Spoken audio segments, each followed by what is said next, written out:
저는 위안부 문제에 대해서 지식도 없고, 그다음에 연구한 바도 없습니다. 그리고 제가 제 성품상 어떤 사안에 대해서 비판을 할 때는 무섭게 공부하거든요.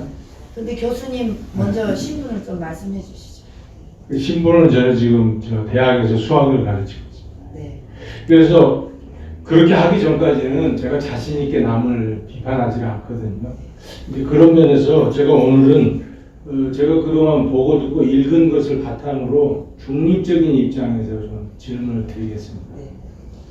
첫 번째는 일제가 위안부를 동원할 때, 그러니까 정의연 같은 데서 주장하기는 20만, 30만을 동원했다고 하는데, 그 정도 대단히 인원을 동원을 할 때는 이제 정부 차원의, 그러니까 일제 차원의 그런 어떤 행정명령이나 법령이 있어야 될 것 같은데, 현재 이제 비판하시는 분들은 없다고 하거든요. 그렇다면은 일제시대에 일제가 중요한 정책을 법령을 만들지도 않고 시행한 예가 있는지, 만약 그런 예가 없다면은 위안부를 비판하시는 분들 입장에서는 상당한 증거가 되겠죠. 그 다음은 이제 예컨대 일제가 독립군을 잡아서 처형을 할 때도 재판을 했거든요. 이제 그런 면을 볼 때는 일제가 그런 대단히 위안부를 동원하려면 반드시 어떤 법령의 구비가 먼저 있어야 되지 않겠나. 그걸 뒷받침하는 예가 될 것 같습니다. 그 다음은 제가 항상 뉴스나 이 논쟁이 일어날 때마다 이제 의아하게 여긴 게, 정의는 그러면 위안부는 100% 총칼에 의해서 강제로 연행됐다고 주장하는 것인지 일부만 그렇게 됐다고 주장하는지, 그게 항상 모호하더라고요. 그거를 지적을 안 하는지 모르겠어요. 분명히 위안부들 중에는 자기가 강제로 끌려간 게 아니라 팔려갔다고 증언하는 분들도 있잖아요. 그러면 만약에 양쪽 주장이 다 옳다고 가정을 하면 일부는 강제로 끌려갔고 일부는 자발적으로 간 것일 텐데, 그 일제가 나름대로 세계 제국을 꿈꾸던 그런 제국인데, 심지어 고대 로마에서도 다 법에 의해서 통치를 했는데, 식민지까지 일제로가 그렇게 했다고 주장하는 것인지, 그게 이제 굉장히 궁금하더라고요. 그 다음에 이제 강제로 끌려갔다면 그 저항하는 과정에서 부상을 당하거나 투옥을 당하거나 살해를 당한 경우는 없었는지, 아니면 그 형제, 부모가 울부짖으며 저항을 하고 해서 그 동네에 다 소문이 나고 그런 경우는 없는지, 왜 그런 경우도 하나도 없는지, 그런 걸 왜 지적 안 하는지 그게 궁금하고요. 또 하나는 위안부들이 이제 한 곳에 서로 많이 제법 모여 있었을 거라고, 단위가 큰 데는 10명도 있었을 거예요. 그러면 서로 자기들끼리 이야기할 때, 야, 나는 끌려왔는데 너는 어떻게 왔냐? 나는 팔려왔어. 우리 부모가 팔아서 하고 서로 대화한 기록은 없는지, 인간이라는 세상이라 반드시 그런 대화가 있거든요. 그래서 그런 거는 왜 없는지. 그 다음에 이제 일경에 의해서 강제로 끌려갔다면 강제로 끌려간 경우는 전차금을 안 받았는지, 전차금을 안 받았다면 전차금을 만약에 받았다면 끌려가기 전에 받았는지, 끌려간 후에 받았는지, 그걸 받았다면 일본 정부에 의해서 공식적으로 그 돈을 받은 건지, 이런 문제가 이제 좀 의문이 들고요. 그 다음에 강제로 끌려갔다면 화대는 안 받았는지, 강제로 끌려가고도 화대를 두툼하게 받았다면 그것은 마치 조폭들이 서울역 앞에서 여성들을 옛날에 상경한 여성들을 끌어다가 매춘업소에 팔아먹고 공짜로 부려먹은 거하고 뭐가 다른지. 그 다음은 독립운동 투사들, 특히 김구 같은 분들이 이 위안부 문제에 대해서 거론한 적이 있으신지, 그 다음에 당시 문인들인 이광순이 그 다음에 누굽니까, 여러 유명한 제 이름 생각나는 여러 문인들이 이런 거 고발한 적은 없는지, 만약 없다면 왜 하나같이 함구했는지, 이런 게 궁금하고요. 그 다음에 위안부는 17세 이상입니까? 18세 이상입니까? 이게 좀 미만한 것 같아요. 그래서 그 이상 이하는 그 숫자가 포함되는 거예요. 미만하면 안 포함되고.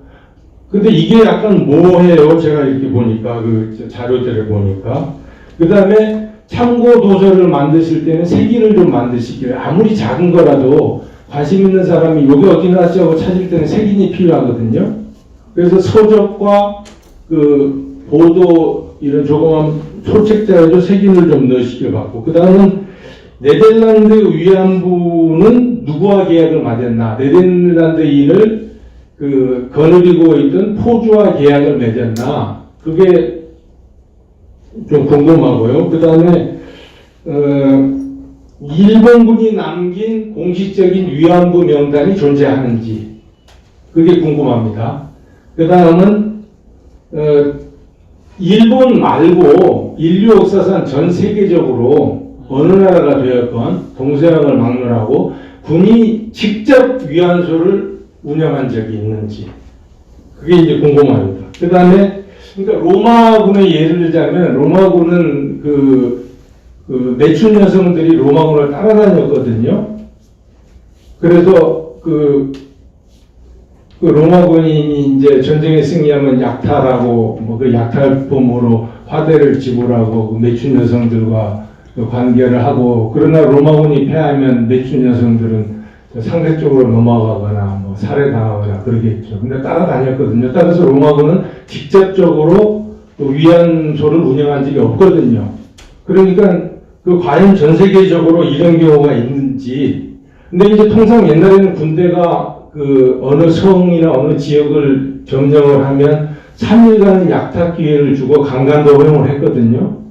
그 장군들 얘기는 그렇게 안 하면 이제 군대를 통솔 못 한다. 그 다음에 죽음을 무릅쓰고 싸우는데 보상이 있어야 되지 않겠느냐. 그렇다면은 공식적으로 그런 그 위안소를 운영하는 경우가 과연 있는지 그걸 조사를 해보면 일본이 특별히 위안소를 직접 운영했다는 증거가 있는지. 잠깐만요, 네. 교수님. 아직도 질문 많아요. 몇 개 있어요. 몇 개 남았습니까?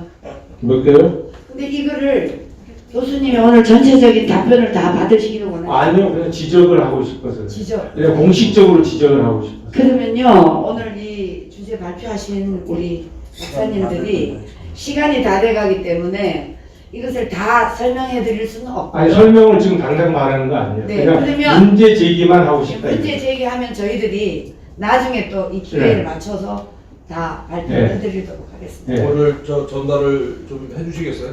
예, 제가 전달을 해드리겠습니다. 근데 제가 항상 그 제 신조 중에 하나가 공식적으로 문제 제기를 안 하면 그게 다 무시되고 없어져 버리더라고요. 맞습니다. 그래서 제가 공식적으로 네, 알겠습니다. 뭐 그만두라고 하면 아니요. 네. 일단 제기는 해주세요. 그 다음은 그 아까 그 이우현 박사님인가요? 그 아주 중요한 지적을 하셨더라고요. 미우리 제도라고. 네네. 그래서 도쿠가와 마학부부터 1945년 이후까지 멸망할 때까지 그 미우리 제도를 그 운영을 했고, 그게 1900년경에 그 조선에 들어와서 이제 일제 식민지 기간에 정착을 했다, 이제 이렇게 얘기를 하셨거든요. 그래서 그렇다면은 그 도쿠가와 막부 시대에 그 미우리 제도가 운영이 됐는데, 그럼 질문이, 그럼 그 전에 전국 시대에는 일본에서 그 그러니까 군대가 전쟁을 할 때 성 문제를 어떻게 해결했느냐? 점령지에 들어가서 어떤 점령한 본에 들어가서 무차별적으로 강간을 했느냐? 아니면 그때도 로마 군인처럼 성매매 여성들이 따라다녔느냐? 혹은 이런 이제 문제가 궁금하더라고요. 그래서 만약에 이 문제를 알게 되면 일본군이 위안소를 설치했는지 안 했는지에 대한 간접적인 증거가 네. 되지 않겠느냐는 그런 생각이 들더라고요. 그 다음에 또 하나는 네. 모름지기 그 단위가 커지면 기업도 그렇잖아요. 특히 애플이 가장 유명한 데인데 아웃소싱을 하는 경우가 많잖아요. 그러니까 결국 위안소 문제도 경제 문제로 보면 아웃소싱을 하는 게 이익이었기 때문에 일본이 네. 그 아웃소싱 차원에서 그 민간업자에게 통해서 한 게 아니냐. 네네. 왜냐면 그걸 직접 군이 관리하려면 지키는 군대가 필요하고 의식주를 제공을 해야 되고 여러 가지 문제가 따르거든요. 네네. 그래서 이제 그런 그 경제 차원에서 경제 차원. 질문에서 그 클림슨이 한 유명한 말 있잖아요. It's the economy, stupid. 문제는 경기야, 이 바보들아. 그걸 좀 경기 차원에서 접근해야 되지 않느냐. 네. 그 다음에 사실은 그 아까 우리 류석준 교수님이 얘기를 하셨듯이 그 매춘의 문제는 지금도 존재하고 중국 내에서 북한 여성들이 성노예로 착취당하고 있는 그런 문제가 존재하거든요. 네. 그래서 매춘의 문제는 항상 존재하는데 특히 이제 자국 내 매춘은 같은 민족이 같은 민족을 사실은 성착취하는 거거든요. 그런데 같은 민족이 같은 민족을 착취하는데 하물며 타민족은 어떻게 했어요? 네. 그래서 그런 타민족이라는 문제에서 보면 그 일본 위안소뿐만 아니라 과거에도 명나라와 청나라에 공료를 바친 게 존재하거든요. 심지어 세종대왕도 공료를 바쳤는데 그런 면에서 볼 때 그 이 매출의 문제를 너무 민족감정으로 다룰 건 아니지 않은가. 그 다음에 이제 노무현 대통령이 성매매 금지법을 만들 때 그 매춘 여성들이 그 단체로 거리에 나와서 생존권을 보장하라고 그 데모를 했거든요. 네, 했습니다. 했죠. 그러니까 그 먹고 살 만한 사람들은 그 매춘일이 이게 말이 되느냐 하는데 그 매춘을 하느냐 안 하느냐보다 더 중요한 건 생존권이거든요. 내가 굶어 죽게 생겼는데 몸이라도 팔아야 되는 거 아닙니까? 그게 지금 그 저 남미의 베네수엘라 같은 데서 벌어지는 일 아닙니까? 네. 그래서 생존권, 즉 생존권 차원에서 그걸 반드시 바라봐야 된다. 네네. 그 다음은 그 고노 관방장관이 고노 관방장관이 그 사과 담화를 했는데 네. 거기서 사과하는 데 있어서 고노 장관이 모집까지도 직접 관련했다고 증언을 했는지 그 담화문만 보니까 그게 불명확하더라고요. 모집까지도 직접 했다고 얘기하는 것인지 이제 그게 이제 궁금하고요. 그다음에 유석준 교수님이 그 이제 소송을 당하고 그 일종의 개인적인 재난을 당한 게 제가 볼 때는 한국어 자체에 문제가 있는 것 같아요. 유석준 교수님 이제 녹음을 풀어서 아까 기록을 한 걸 보면 유석준 교수님 이제 뭐라고 하셨냐면 너도 한번 해볼래? 그러니까 뭐 그런 궁금하면 한번 해볼래? 네, 궁금하면 한번 해볼래 그랬는데 거기 목적어가 없어요. 뭘 해볼래가. 근데 영어라면 이런 일이 없거든요. 영어는 반드시 거기 목적어 주어가 들어가거든요. 근데 우리나라에서는 주어 목적어가 없기 때문에 대부분의 경우에 그거를 읽는 사람이 유추해야 됩니다. 네. 근데 이게 미묘한 경우에는 이게 크게 문제가 돼요. 그래서 그거 문제로 화를 당하는 게 아닌가 이제 이런 이제 생각이 들었습니다. 왜냐하면 제가 그걸 평소에 너무 많이 느끼거든요. 그 다음은 위안부 고향을 찾아가서 예. 찾아가면 거기서 생생한 증언을 들을 수 있거든요. 그 전해 내용들이 분명히 있습니다. 그리고 거기 들어가서 얘기를 하면 사람들이 부담 없이 그냥 다 얘기할 수 있어요. 그러면 그걸 통해서 그 위안부들이 정말 잡혀갔나? 정말 총괄로 끌려갔어요. 아유, 그런 얘기요. 네. 다들 나올 수 있어요. 그 다음에 위안부들이 만약에 돈을 벌어서 고향에 붙였다면 그걸로 뭐 전답을 산 얘기라든지 여러 가지 얘기가 나올 수 있거든요. 그런 생생한 기록을 좀 찾아보면 어떨까? 이제 그런 생각이 듭니다. 그 다음에 2개 남았습니다. 빨리 하세요, 교수님. 네. 너무 힘들어. 네.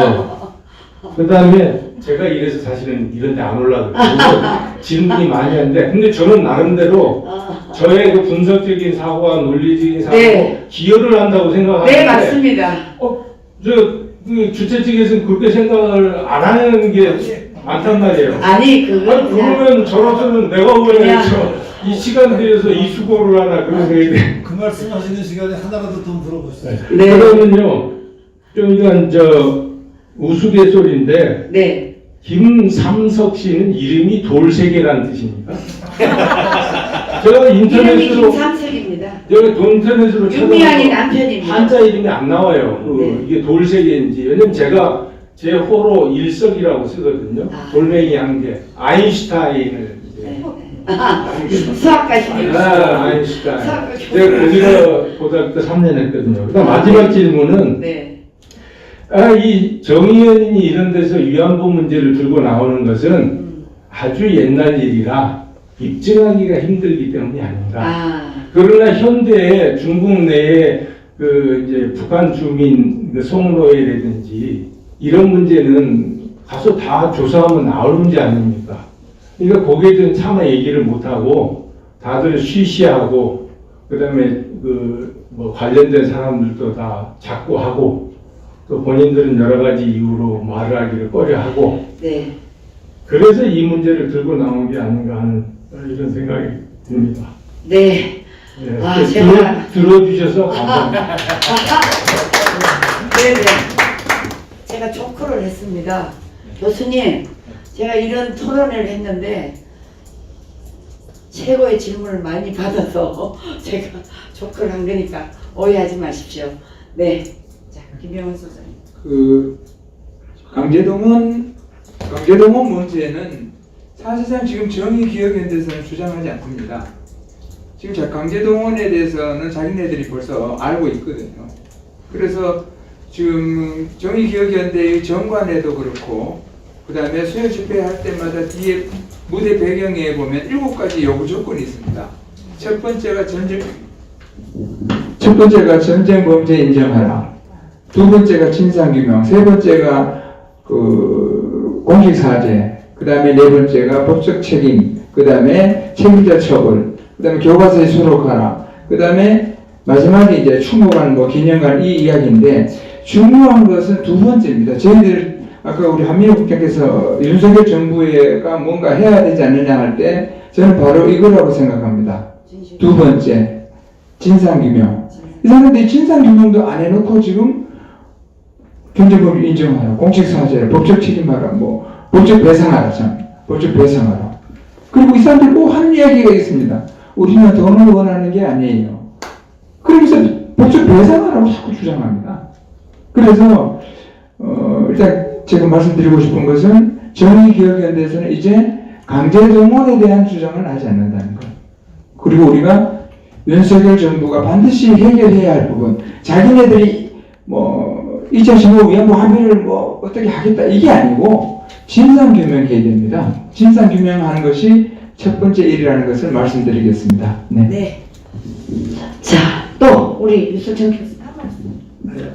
그 질문하신 것 중에 꼭 제가 끼어서 좀 말씀드리고 싶은 게 지금 김병헌 소장이 말씀하신 정대협이 지금 강제동원을 주장하지 않는 것은 맞습니다. 그러니까 자기들이 옛날에는 강제로 끌려간 것 때문에 피해를 봤다고 엄청 얘기하다가 더 이상 그 얘기를 안 하는데 그거를 제가 이제 법정에서 문제를 삼아가지고 지금 정대협의 사무총장은 한경희라는 여자가 있어요.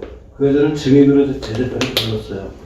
그래서 당신들이 그동안 얘기했던 강제로 끌려간 사례를 한 사람이라도 대라, 구체적인 사례를.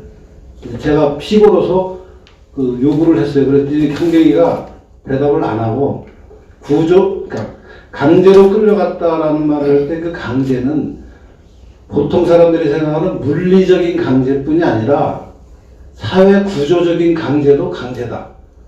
가난이 원인이 돼서 그렇게 간 것도 구조적인 강제에 의해서 간 거니까 강제로 끌려갔다고 말할 수도 있다라고 피해가더라고요. 말장난을 하는 거죠. 그러니까 이제 없다는 얘기가 다른 말로 하면 진짜 물리적으로 총칼로 끌려간 사람은 없다. 한 사람도 없다. 그러니까 그 사람들이 얘기하는 20만이 우리가 다 조사를 해보지 않았기 때문에 알 수가 없죠. 그래도 우리 조사를 많이 했죠. 몇백 명은 했죠, 우리가. 그래서 해봤더니 강제로 끌려간 사람은 우물가에서 빨래하다가 잡혀가고 자다가 총칼에 끌려간 사람은 없어요. 없고, 그 다음에 아까 뭐 여러 가지 말씀을 하셨는데, 그 네덜란드 여자들은요, 전쟁 포로였습니다.